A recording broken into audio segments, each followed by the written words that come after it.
Glória a Deus. Quem pediu, quem não teve oportunidade de pedir, leva essa. Deus é contigo. Glória a Jesus. Então, irmão, esses são os pedidos de oração que chegaram até nós. Então, queridos irmãos, agora vamos nos ajoelhar e virá um servo aqui para fazer a oração. O irmão Silemon, venha, por favor. Mas antes disso, tem um menininho aqui, ele tem acho que 8 anos. E ele ora, viu? Será que dá para dar liberdade para ele aqui, para ele orar? Ele vem? Rapaz, ele já está aqui.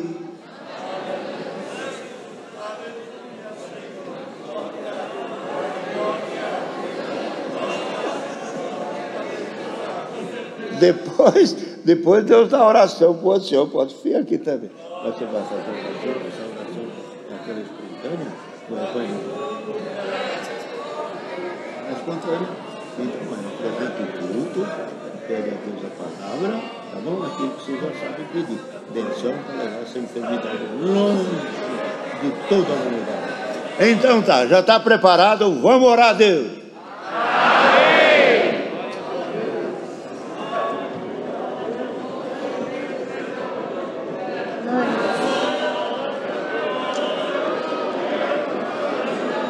Aleluia!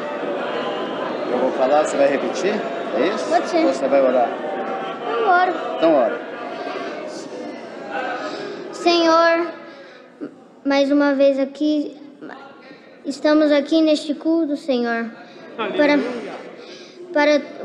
para pedir ao Senhor, Senhor, que todos esses pedidos de orações que pediram aqui, enfermidades e outros, Senhor, causas, sejam todos livrados, Senhor. Aleluia! E aqui, Senhor, nesta igreja, Senhor, Tu vai libertar todos que estiverem com algum espírito, Senhor, tomando ele, nós, Senhor. Agora, Senhor, depois desta oração e dos testemunhos, Senhor, vai ser a palavra, Senhor. Então Tu manda na boca deste ancião a palavra, Senhor. Que Tu vai mandar esta palavra, Senhor, que todos vão ouvir e ficarem gloriosos, Senhor. Vão ficar com Tua presença aqui, Senhor, neste culto, Senhor. Vão ser abençoados com a Tua presença, Senhor. Glória a Jesus. E vão chegar em casa falando que viram uma palavra que nunca teve neste culto, Senhor. Nesta igreja, Senhor. Então agradecemos aqui, Senhor, que todos os enfermos que estiverem aqui, Senhor, vão ser libertados, Senhor, do hospital, Senhor.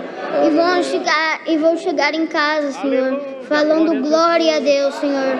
Porque a Tua presença é muito para eles, Senhor. E sem Ti, Senhor, não somos nada, Senhor. Aleluia! Nós não existíamos, Senhor. Aleluia! Sem Tua força, com Tua presença, Senhor, nós não estaríamos aqui hoje, Senhor, glorificando a Tua presença, Senhor. Agradecemos a Ti, Senhor, por todas as bênçãos e as glórias que temos, Senhor. Por todas as oportunidades que temos de ir ao culto, Senhor, e glorificar a Ti, Senhor. Aleluia, glória a Jesus. Agradecemos aqui também por todo o pão de cada dia, que sempre está em todas as mesas aqui, Senhor. De todos os irmãos e irmãs, Senhor, que estão aqui, Senhor. Então, se entrar algum espírito maligno na casa de algum irmão ou irmã, Senhor, Tu vai tirar desta casa, Senhor. E Tu vai libertar aquela casa, Senhor. Aleluia, glória a Deus. Glória a Deus. Tudo te pedimos, tudo te agradecemos, em nome do Teu Filho amado Jesus Cristo, que é bendito e eterno. Amém. Glória a Deus. Glória, glória, glória, glória a Deus. Aleluia. Aleluia, aleluia. Nosso Deus, nosso bondoso Pai Celeste, ainda em continuação a esta oração que desce a essa criança, Pai eterno, que na boca das crianças sai o perfeito louvor, e temos certeza que como incenso de suavidade, Tu já tens recebido aí no trono das Tuas misericórdias. Assim, Senhor, quero ouvir esta oração tão singela, Senhor. E agora junto nós continuamos batendo na porta da Tua misericórdia, a porta que nunca se fechou para o Teu povo. Senhor, estamos aqui, Senhor, como alguém que senta na mesa, precisando comer o pão, Senhor, porque as forças já são pequenas, e nós te rogamos agora, ouça o clamor da Tua igreja, e queira enviar para nós, Senhor, as virtudes que precisamos, para continuarmos combatendo o bom combate aqui nessa face de terra. Te agradecemos, Senhor, porquanto esse culto é o último desse ano de 2021. Senhor, quantas lutas passamos nesse ano, quantos intempéries se levantou na vida da igreja, mas a Tua palavra diz que a igreja é combatida, mas jamais será vencida. Então ajuda-nos, Senhor, a continuarmos combatendo o bom combate, a crer, Senhor, no Teu operar, nas Tuas providências. Senhor, toma o Teu povo na face dessa terra, queira revestir-nos das Tuas virtudes santas, do poder do alto, Senhor, despindo nós de tudo aquilo que não Te agrada, nos renovando nessa terra as forças que precisamos para continuarmos combatendo o bom combate. Ajuda, Senhor, o Teu povo, ajuda a mocidade e as crianças a enfrentar os dias maus que virão sobre essa terra. Mas Tu fizeste uma promessa ao Teu povo: eis que não Te deixarei, não Te desampararei. Então seja, Senhor, o socorro presente na vida da igreja. Continua nos ajudando nesta batalha, porque a nossa vitória será quando sairmos deste mundo e alcançarmos de Ti a coroa da vida eterna. Pai eterno, olha por esses inúmeros pedidos de orações que aqui foram mencionados. Pai, a nossa mão é pequena, o nosso braço é curto, mas o Teu braço, Senhor, nunca se encurtou para o Teu povo. Então socorre a todo aquele que clama pelo Teu socorro por caridade. Olha pela cidade, Senhor, que estão passando por estas calamidades aqui no nosso país, principalmente ali no estado da Bahia, alguma região de Minas Gerais, outros estados, Senhor, que estão sofrendo as calamidades. Senhor, socorre o Teu povo, toda a boca que clamar por Ti, seja o socorro presente por caridade. Ajuda-nos, Senhor, nesses dias maus que estamos vivendo nessa terra. Ainda esta enfermidade assola o mundo, mas, Senhor, guarda o Teu povo debaixo da Tua proteção divina. Ensina-nos a combater, Senhor, todo o mal e toda sorte de maldade sobre essa terra, crendo e confiando no Teu poder e no operar da Tua bendita palavra. Abençoe a Tua obra, Senhor, os Teus servos que presidem sobre nós. Dá-lhe sabedoria, luz, entendimento, virtude, Senhor, para que cumpra a Tua palavra, a qual Tu enviou, Senhor, a Tito, e disse: sede exemplo em tudo. Então ajude-os a ser exemplo nesta obra de honradez, de força, de união, para que o Teu povo também, Senhor, por fé, continuemos Te servindo nesta alegria, nesse prazer, nesse bom combate aqui nesta face de terra. Abençoe os Teus servos que estão em missão da Tua obra, aonde estiverem, queira acompanhá-los com a Tua presença também. Agora, Senhor, nós vamos te rogar, Pai eterno, estamos aqui, uma virtude tão grande aqui nesse lugar. Temos certeza que nos lares, aonde o teu povo está aqui sintonizado, Senhor, a tua virtude está também tomando esses corações. E vamos te rogar agora, Senhor, por caridade, envia-nos o conselho da tua palavra e venha matar a nossa fome, saciar a nossa sede, e que possamos sair daqui, Senhor, aptos para continuarmos combatendo o bom combate nesta face de terra. Rogamos a ti estas bênçãos, suplicamos pelos teus favores, com ações de graças, no sagrado nome de Jesus, teu Filho, bendito e eterno. Amém. Glória a Jesus. Glória, glória, glória a Deus. Glória a Jesus. Glória a Jesus. Aleluia. Glória, glória ao teu nome. Deus seja louvado. Amém. Glória a Deus. Muito bom. O irmãozinho que o senhor deu a oração chama-se Lourenço. É lá de Cuiabá. Eu rapidamente vou contar. Um dia eu estava aqui em São Paulo, não estava bem de saúde, meio indisposto, e esses irmãos moram numa torre ao lado. Então, deu uma certa hora da manhã, 10 horas, 11 horas, chegou o Lourenço, a mãe dele, e a irmãzinha dele, que é Valentina. Chegaram os dois, os três, de mão dada. Irmão Cláudio, o que é? Estão bem? Vieram aqui ver a gente? Vim. Nós viemos aqui orar por irmão. Esse aí. Eu viemos aqui orar por irmão. Aí eu fiquei ali um pouco conversando, ele já falou para mim, vamos orar? Já chamou eu. Eu falei, vamos orar. Joelhei. Ele pôs uma mão assim para escorar, e a outra mão pôs na minha cabeça. E Deus me libertou.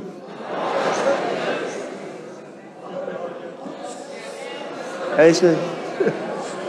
Quer dizer, por que esse testemunho? Por que essas crianças? Porque Deus ouve a oração das crianças. Meninada ensinada na igreja, aprende a orar, aprende a testemunhar, aprende a servir a Deus, foge das drogas, foge dos vícios, foge de todos os males do mundo. O mundo não os toca. Então, este conselho e esse exemplo aqui neste santo culto, que é ouvido e que muitos irmãos estão ouvindo, lembre do teu filho. Lembre do teu neto, leva ele na igreja, ensina o caminho da vida, porque o caminho da morte já está posto. Ensine o caminho da vida, se não eles servirem a Deus, estar na igreja. Vocês viram aí? Ele pede tudo simplesinho e os 6 sentem a presença de Deus. Ah, bonito, que glória isso. Eu creio que isso aqui, hoje, pelo povo que está ouvindo, muitos choraram. Muitas mães vai se mexer com seus filhinhos. Muitas avós vai levar os filhinhos na igreja. Deus há de abençoar.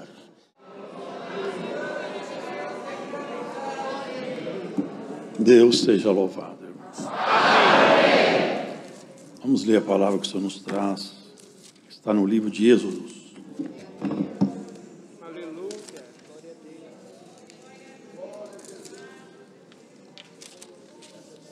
No capítulo Êxodo, capítulo 7.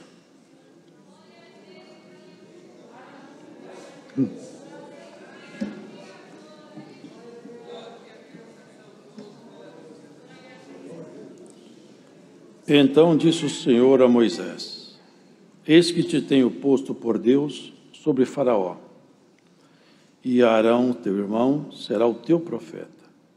Tu falarás tudo o que eu te mandar, e Arão, teu irmão, falará a Faraó, que deixe ir os filhos de Israel da sua terra.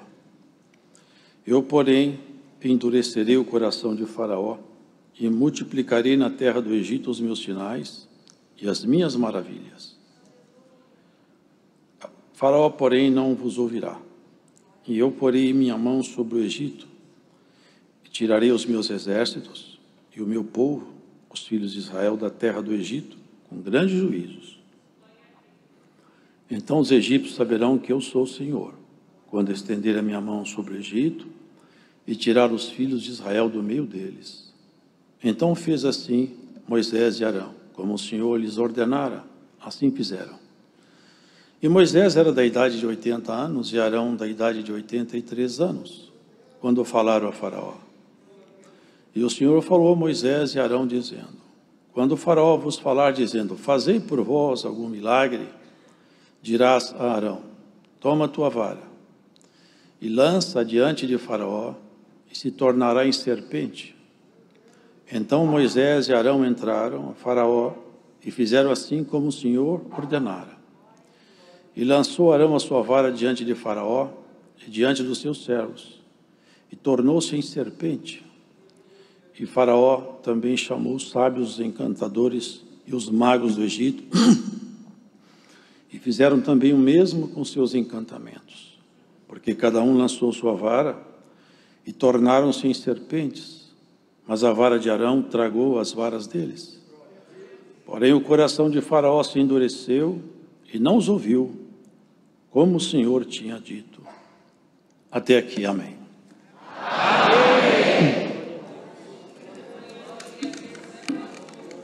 Aqui, irmãos, nós vemos um episódio narrado no texto desse livro, que retrata parcialmente a saga, a história do povo hebreu, e notadamente esses líderes, homens que Deus achou neles confiança, para, por intermédio deles, então fazer o povo de Israel, o povo hebreu, naquele tempo, poder se livrar da mão de Faraó. Muito tempo havia passado desde uma promessa levantada em Abraão.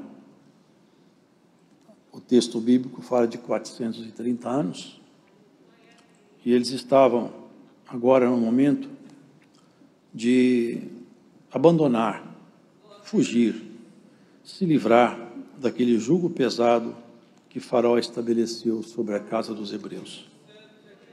Aos poucos, Faraó foi apertando e apertando cada vez mais, até se tornar insuportável. O povo hebreu já não suportava mais o jugo. Faraó, tomado por uma força estranha, ele exercia uma pressão enorme sobre o povo hebreu. E não por acaso, quando Moisés, na época de Moisés nascer, ainda houve um decreto mais terrível, mais maligno, alguma coisa inusitada até, porque o faraó mandou matar todas as crianças. Os irmãos lembram que assim mesmo foi feito quando o Senhor Jesus nasceu, porque a força escondida atrás das ações de alguns dirigentes não são conhecidas da maioria das pessoas, mas nós conhecemos qual é a força que age nos bastidores dos homens. E essa força exercida sobre aquele homem que governava o Egito, então começou a mortandade de crianças, e foram mortas tantas crianças. O alvo, o objetivo central era matar um mensageiro escondido. O mensageiro, ele não sabia quem era, ele estava escondido. Matando todos, matava o mensageiro por consequência, mas a pessoa que é guardada por Deus, não há seta maligna que atinja ele. Quando chegou a vez de Moisés, os irmãos conhecem bem a história, ele foi colocado num cesto junto à margem do rio, E aquele cesto foi dar exatamente aonde estava a filha de Faraó. E a filha de Faraó viu a criança, na verdade suas donzelas, e mostrar, fala como esse menino é bonito. E pelo traço é filho de hebreus. Se eu quero esse menino para mim, e acha uma dessas mulheres que perderam os filhos por causa desse assassinato brutal, e traga uma dessas mães de aluguel, que eu quero que ela amamente esse menino. A menininha chamou a mamãe de Moisés. Como Deus tem uns caprichos, né, irmão? Deus fez a mãe receber salário para cuidar do filho que foi jurado de morte pelas trevas. Vocês percebem, irmãos, que a nossa vida não é fruto de acaso, e que Deus está no comando, e Ele que exerce o comando sobre a nossa história. Aquele menino tinha uma missão escondida, que nem ele sabia. Ele foi doutrinado dentro da casa de Faraó. Se os irmãos puserem atenção aqui, vocês vão ver que o Egito foi uma nação que fez um pacto com as trevas e tinha uma autoridade no mundo subterrâneo, nas ciências ocultas, assustadora. E nos chama atenção isso, porque o Senhor mandou que Arão lançasse aquele bordão ao chão, dizendo que aquele bordão se tornaria uma serpente. Mas por que serpente, se afinal essa é a figura do nosso arqui-inimigo? A serpente representa o nosso inimigo, os irmãos sabem. Ele envenenou Eva, ele envenenou Adão, não o animal, não um ser biológico, mas o querubim caído, que alegoricamente é chamado de serpente, envenenou Eva, envenenou Adão, e envenenados saíram do paraíso. Os irmãos sabem que uma pessoa envenenada, ela tem sintomas de envenenamento. Uma serpente, quando morde alguém, a pessoa tem sintomas de envenenamento. Ele tem roxidão, às vezes sai sangue nos poros, depois segue-se a morte. É assim que funciona o veneno da serpente. Adão e Eva foram envenenados, saíram cambaleantes do Éden, a peregrinar numa terra hostil àquelas alturas, porque Deus amaldiçoou a terra. E como há sintomas do envenenamento, há sintomas do envenenamento dessa serpente, acerca do qual aqui nessa palavra, hoje o Senhor me traz um paralelo. Quando a pessoa está envenenada por essa serpente astuta, que não anda com o nosso olhar físico acompanhando, ele não solta sangue pelos poros, ele não fica roxo, não. Mas a pessoa começa a fazer coisas estranhas aos olhos do Criador, estranhas aos projetos originais. Ele incorpora nele coisas que são próprias de quem está envenenado. Ele deseja mal, fala mal, arquiteta planos maus, ele pratica pecados, ele pratica lascívia, luxúria, ele rouba, ele mente, ele trai, ele inveja, ele destrói, ele separa, ele lança intrigas, porque ele está envenenado. E após o envenenamento segue a morte. Esse é o caminho de todo ser humano envenenado. Essa é a história da própria humanidade. E Deus mandou exatamente isso. Faz virar uma serpente. Os irmãos, prestem atenção. Lá adiante, quando eles estavam caminhando no deserto, eles começaram a murmurar contra Moisés e contra Deus.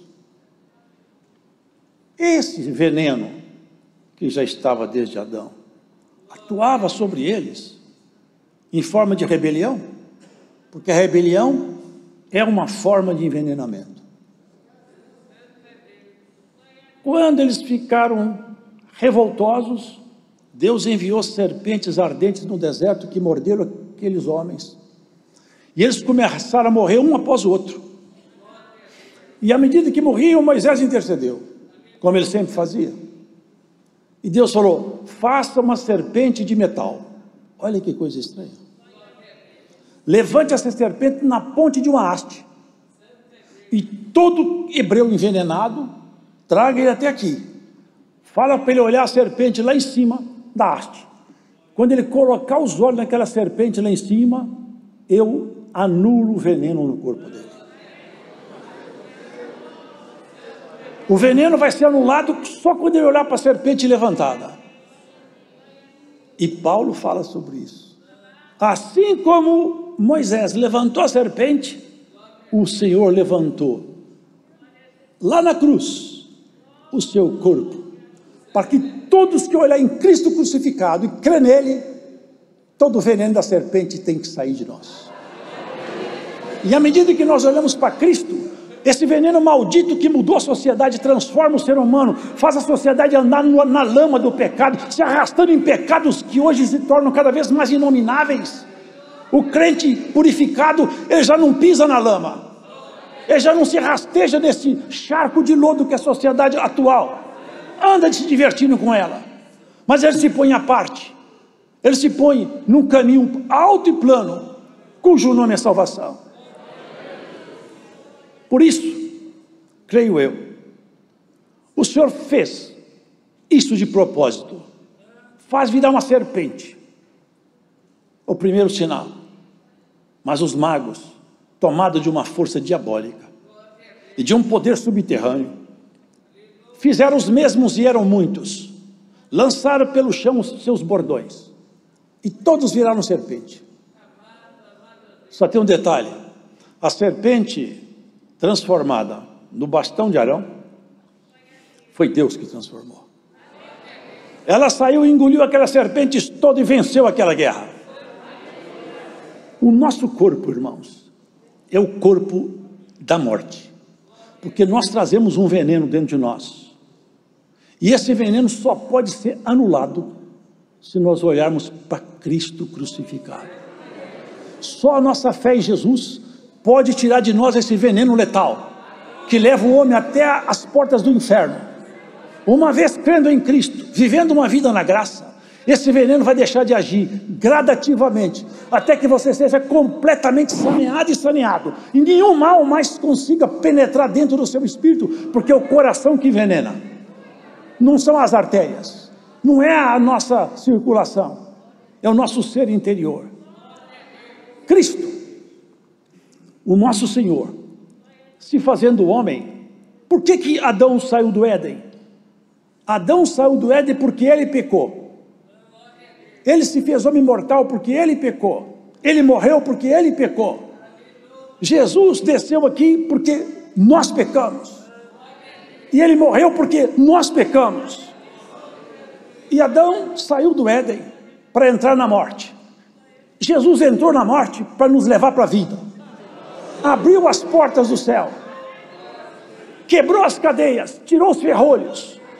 Se aquele Adão primeiro era uma alma vivente, esse segundo Adão é um espírito vivificante. Ele meteu a mão nas grades e soltou, como Isaías profetizou. Olha que coisa maravilhosa. Abriu a porta, soltou os cativos, subindo ao alto, diz Paulo, levou cativo o cativeiro e deu dons aos homens. Ele, se fazendo num corpo mortal como o nosso, ele trazia em si a sentença da morte, porque o corpo é mortal.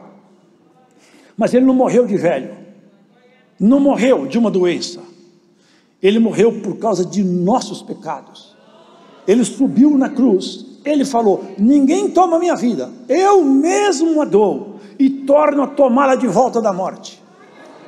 E descendo a sepultura, se levantou, e hoje ele está sentado à direita, à destra do poder. Todo o poder lhe é dado. Nem o querubim mais alto do céu abre a sua boca quando o Senhor se levanta. Nenhum na plenária do céu, ninguém fala quando ele fala. Quando a sua voz se levanta, ninguém mais fala, só ele fala. E quando se trata do assunto da igreja, quando algum assunto envolve a igreja, diz assim: a sua voz é como a voz de muitas águas. Águas representa povos e multidão. Quando tem alguma causa envolvendo um crente, Cristo levanta a sua voz e fala: esse é meu, essa é minha, o assunto dele é comigo. O assunto dele é comigo. Glórias ao Senhor. Ele se fez um homem para nos fazer parte integrante de Deus. Se abaixou para nos levantar, se humilhou para nos exaltar, serviu. Tudo que um homem pode desejar na natureza humana, ele fez o contrário. Ele era humilde, não tinha dinheiro, não tinha estudo, era feio. Ele não tinha nada para mostrar na sua natureza humana. Mas quem chegava perto dele, e quando a sua boca se abria, está escrito sobre ele: a graça se derramava nos seus lábios. Eu creio que o Senhor fez de propósito transformar aquele bastão em serpente. E eu creio que ele fez de propósito o segundo sinal também. A hora passou. Eu creio que ele fez de propósito, porque ele fez as águas virar sangue. E esse homem bendito, esse santo, o rei, o vencedor de tudo, o primeiro sinal dele foi fazer a água virar vinho. Inaugurou uma nova era, porque o vinho, ele tinha uma significação futura na aliança. Olha, tudo que Deus faz está rico em detalhes e segredos. Às vezes falta competência espiritual para entender. Mas esse livro aqui é diferente de todos os livros que você já teve acesso a ele. Porque esse livro aqui foi inspirado pelo Deus Altíssimo. Aqui só tem coisa santa e pura. Atrás dessas letras tem riqueza, tem ouro fino saindo daqui. Dessas letras aqui destila riqueza pura e genuína, destila vida e poder. E se a palavra de Cristo penetrar em você, arranca de você o veneno da serpente. E você, ouvinte, que está onde quer que você esteja, se você está envenenado, receba essa palavra e seja curado do veneno da serpente. Glórias ao Senhor. Que o Senhor cure cada um de nós daquele resíduo de veneno que tem em nós. Porque tem resíduo que fica, tem resíduo que permanece, tem desejos ocultos em nós, que se fosse revelado em público, nós esconder debaixo dos bancos. Mas Cristo quer não te envergonhar em público, mas te honrar numa visão celestial de encontro, pela palavra aceita. Se você percebe que algum ponto do seu coração tem envenenado, receba o antídoto para o veneno da serpente. Jesus, quando veio, enfrentaram ele os escribas, os sábios, os doutores, os intérpretes da lei, cercaram, mandaram mensageiros, todos cercaram com dilemas, com perguntas difíceis, com perguntas que eram para torná-lo condenável. Não dá para citar todas, mas os irmãos, só para ter uma ideia. Uma vez falaram com ele: é lícito pagar tributo a César? Sabe por que eles faziam isso? Para arrancar da sua boca uma declaração que o condenasse. Mas eles não estavam lidando com um filósofo, eles estavam tratando com um Deus vestido de homem. De quem é a imagem que está nessa moeda? Deixa eu ver, mostra para mim. De César. Dê para César o que é de César. Eu estou buscando o que é de Deus. Dê para César o que é de César. Ele tragou. Aqueles magos fizeram também os bordões de da serpente, mas a serpente de Arão tragou todos aqueles. Nenhum deles prevaleceu contra o Senhor Jesus. Ele mesmo falou, estava profetizado sobre ele assim. No Antigo Testamento, é como se ele se declarasse, aquilo era a visão profética. Olha, eu me olhei e vi minha veste salpicada de sangue dos meus inimigos. E me assustei porque eu estava sozinho, mas nenhum deles prevaleceu contra mim. Venceu um por um, todos caíram. Aqueles espíritos que incorporavam aqueles homens para vencê-lo, todos caíram. Nenhum ficou de pé. No final ele disse: eis que se aproxima o príncipe desse mundo, e nada tem dele em mim, nenhum veneno dele penetrou em mim, e eu vim aqui tirar o que está em você. Em mim não ficou veneno, e eu estou curando quem quer. Esse médico aqui, irmão, ele sai atrás do paciente e não cobra consulta nem remédio. Quem quer ser sarado, recebe a palavra da vida, recebe a palavra de Deus. Aí estão se levantando cada vez mais, irmãos, pessoas contraditórias, fazendo da palavra comércio e ponto de combate. Mas o crente sincero, ele pega a palavra e dela tira a vida, a essência da sua salvação. A graça de Deus está entre nós, floresce entre nós. Viva a graça de Deus. Aparta-te dos venenos das serpentes aí, porque o Senhor venceu. Eu vim convencer o mundo do pecado, da justiça e do juízo, disse ele. Do pecado porque eles não acreditam em mim, da justiça porque eu já vou para o meu Pai, e do juízo porque o príncipe desse mundo foi julgado. Nunca mais ele sobe lá. Antigamente ele até subia, porque ele era um ministro que tinha perdido a pasta. Ele subia, pode ver em Jó. Os filhos de Deus estavam reunidos, ele foi lá também. Mas depois que Cristo cumpriu sua missão na cruz, nunca mais ele subiu lá. Quem vai subir lá agora é você, para nunca mais sair. Glórias ao Senhor. Nunca mais, guarda essa palavra, é para sempre, é mais do que eterno, é para sempre. Quando você subir, nunca mais vai sair de lá. É glória que não termina. Começa um dia e ele não tem mais noite, porque o dia nunca acaba. Começa uma festa e não tem intervalo, porque a festa não termina. Glórias a Deus, irmão. Eu sinto a alegria do Espírito Santo nessa pregação aqui. Eu não queria subir aqui, mas agora eu não quero nem descer. Glórias a Deus. Bem-aventurado aqueles que foram curados do veneno da serpente. E se tem resíduo, clama ao médico, ele está aqui hoje. Deus seja louvado.